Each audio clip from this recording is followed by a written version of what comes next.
Hello YouTube folks, in this video tutorial I want to show you how you can create a custom property tab. The benefit of custom property tabs is that they let you insert specific properties for your documents, whether they're part, assembly or drawing. And you can do that by filling a form on the right side of the window instead of going to File, Properties and remembering the list and type of properties that you have to insert for each document. Instead of remembering all of them, all you have to do is filling out a form here on the right. To do that, you need to open a part document in this case, and when you did that, you press on the Create Now button here. What happens next is that this utility will open, which actually ships with Solidworks, and you should have it on your computer installed if you have Solidworks. This is used to create a custom property tab. It's a WYSIWYG, which means just you can create a form by drag and dropping. What happens is that you drag and drop from the left side, say a text box, to this group box in the middle, and then you assign the properties of that text box of that object here on the right. The group box, think of this group box as a tray, as something that you just have to mount stuff on. You can't get rid of it. It is there all the time. And you can change the caption to even an empty caption if you want, or say something like custom property seems like a good name for it. So that is just a tray or group box around the objects that we're going to insert into the group box. You can have it to be expanded or collapsed by default. Expanded, I think, is a better option. Then after you drag and drop a object from the left to the group box, what happens is that you have to assign which values and which properties that object should have. The caption here is what your user is going to see. So I'm going to give a caption of size for this text box, and this is just the name of the text box. It doesn't actually do anything. This is just something that the user sees. The name is a very important part of it. The name is the name of the property that this text box will create for that document. What do I mean by that? Whenever someone writes something in this value, in this text box area, Solidworks will create a property for that document, assign text box tree as the name of the property, and assigns this value for that property. So let me give you an example and show how it works. I press save. I save it in the folder that Solidworks suggests, and it needs to be this folder only. Then I go back to Solidworks, and because I've created the file and I've saved it in the folder that Solidworks expects, when I press F5 to refresh this window, I can see that there is this property, this form generated for me. Currently, I expect that if I write something here, a value will be assigned to a property for this file. The property name is textbox3. The value is what I write down here. If I go to the properties, the list of properties for this file, so there shouldn't be any property for the file yet. But if I come here and type something, all right, and press this apply button, a property of the name text box will be created for this part, and its value will be what I've typed here. Alright, even if I delete it, the one that is written here will be deleted. Okay, so I'm going to change all these values to something more depictive. The name doesn't make sense to call it textbox3. I'm going to call it size. And for the value, I'm going to leave it blank and have it to be assigned to a specific configuration of the part by pressing on this button. The lighter one is the one that is selected. I make sure that it's not read only and users can edit the value of this text box. Alright, and then press save. Next thing is adding a few more radio buttons to give more options to my users. I'm going to change the caption of the radio button to something like stock ? Or something more depictive. Is it a stock part ? This is the message that the user sees, and I can have the form to have 3, 4, or even 10 radio buttons here, or just 2, which is the case for this example. I change the name of the property that these radio buttons will generate for the part to stock ? And change the label of the radio buttons here to yes and no, and the values that each one of these radio buttons will assign to the part. So if I type Y and N here, what this means is that whenever someone selected yes, a value of Y will be assigned to this property of the part. If the property already exists, the value will be overridden. If the property doesn't exist, the property will be created. So here, down here, I can define even extra rules for my radio button, but I'm gonna skip this step for now, but I will get back to it later. I press save and see how it works in actual file. So here I have the file open, and if I press F5 to refresh, I can see that radio buttons are shown now. Currently, the only property that is assigned to the file is, well, actually, because I deleted it, nothing is assigned, no property is assigned to it.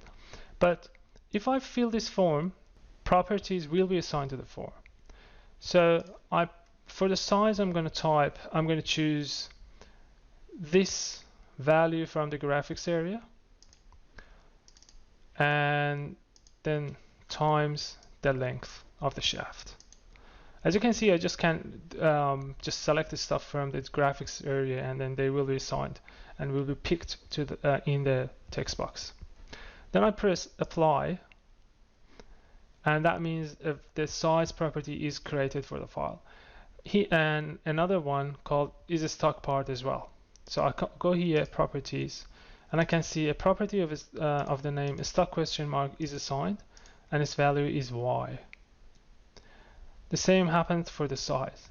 One thing that I want to point to is that the value or text expression column is not a simple text. It is the actual dimension that I've picked from the graphic area.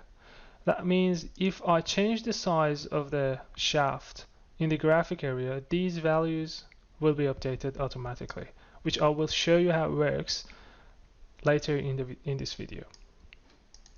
Alright, so I have defined 2 properties for my part, and now I want to show you how I can define some rules for these radio buttons. So whenever someone selects yes, this is a stock part, they can't see the size text box, and if they say no, it is not a stock part and it has customized size, they should enter the size down here. So I'll go back to the property tab builder,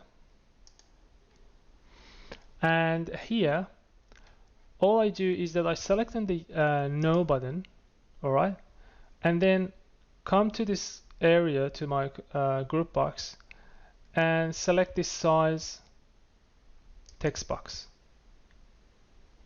This means, so they see the size when they select no, and if they select yes, they won't see it. Let me show you how it works. So in here, I just press F5 to refresh. Sorry. So you need to make sure that you've selected the custom property first, and then press F5.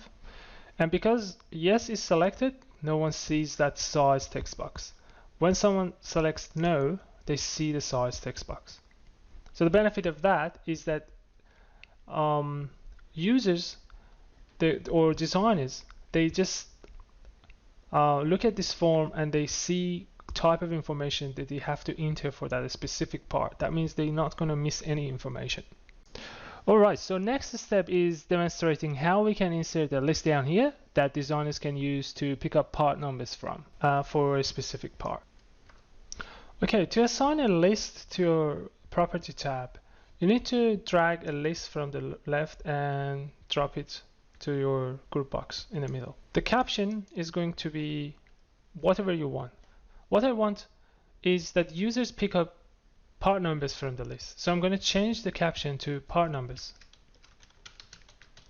The next thing I'm going to do, I'm going to change the name that the list assigns to the part.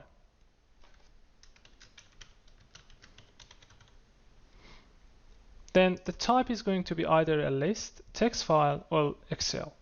If I select Excel file, that means that I have to select the Excel file where the data are stored in. If I select list, it means that I should enter the data manually here. So in companies that they don't have many, say, part numbers, they can easily do that here. But if you have more than, say, 10,000 of part numbers, what would you do then? The main reason of having an Excel file option is for those companies. So I'm going to show you how it works. I press Excel file, then browse to the Excel file, which I've already created on my desktop. And let me show you how this Excel file looks. Alright, so this Excel file has two columns, A1 to A7 and then B1 to B3. Solidworks recognize the first column only, and whatever is saved in the other columns, it doesn't see them. So I'm going to show you how it works. There's an example down here. Sheet 1 is the name of the sheet where those data are stored in the Excel file, and the name of the columns, the cells of each column, A1 to A5. So I should write here sheet 1 and then in the parentheses A1 to A7. I press open, so SolidWorks knows the path to the Excel file, and then here I type sheet 1 A1 to A7. If I select this checkbox, it means users will be allowed to enter data into this list, which doesn't make sense because this is a part number list and not everyone should be allowed to edit it. Then here again I can make sure that this property is assigned to a specific configuration of the file or to all of the configurations. I make sure that I've chosen this specific configuration because this makes more sense for this property type. And then I press save. Now another thing is that I want the users to see this part number only when they choose yes on this radio buttons. So I come here, select on the yes and make sure the yes is yellow, and then select on the part number list. So what happens? Let me go to SolidWorks first. I press F5 to refresh. Alright, so because no is selected, I can't see that list. But if I select yes, what happens is that I can see the list and select the part number from the list. These values were written in that Excel file. Because I deactivated allow custom values in property tab builder, users cannot enter data in SolidWorks list. So they can only pick values from the list. So if someone picked 2000, all right, and then now if I press apply, I expect a part number property is assigned to the file, and this value is has been assigned to as the value of that property. But I'm not going to show you I'm not going to press apply to show you how it works. So currently there is no part number property assigned to this specific configuration. But if I press apply,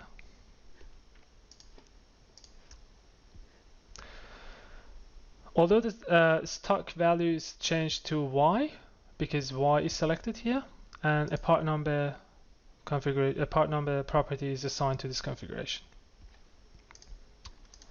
Alright, now it's time to show you how we can actually use all these properties in your manufacturing drawings and present all these data to fab boys out there.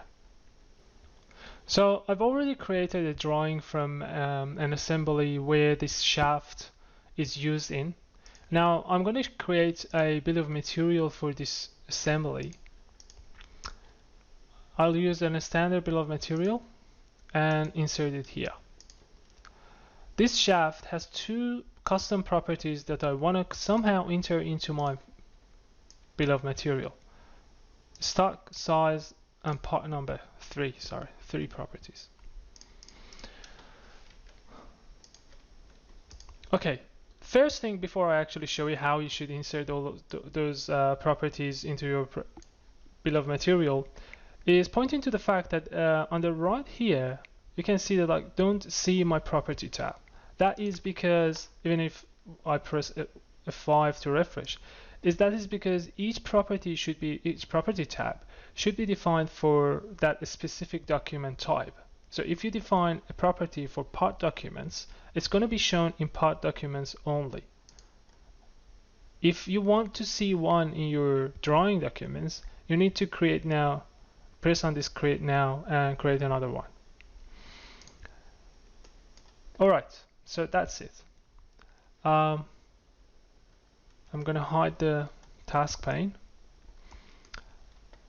To show the properties, custom properties in your bill of material, you right click on a specific column, go to insert, and then either on the right side or on the left side of the column that you selected, you can insert the new column, just like Excel. From the top, you can select what type of what is the source of the data that you want to insert into this column. I'm going to say it's going to be a custom property. And for the property name, it gives me a list. These are the default lists that are stored in a text file in the same folder where the property tab in the file is stored. But here, size and stock, if one of your parts in your assembly has a custom property, it's going to be listed here. So I want to show size, and that's it. As you can see, the size is shown for the shaft, which is item 1. So my item 1 is shaft, and it has a size of 52 by 210.33. I can insert those other custom properties as well to see whether it is a stock question mark. Yes, it is a stock. And the other one, the part number one. So part number was the one that I inserted from the list. This is a very useful method of inserting custom properties into your bill of material and presenting them to the people who are going to actually work with these drawings every day. So this way you make sure that you don't miss a data in your bill of material. To make sure that these all are always there, once you've generated one specific bill of material that you're happy with this template, you can save your bill of material as a template by clicking on this symbol on the corner and then selecting save as, and save it as a template to where bill of material templates should be stored in your computer.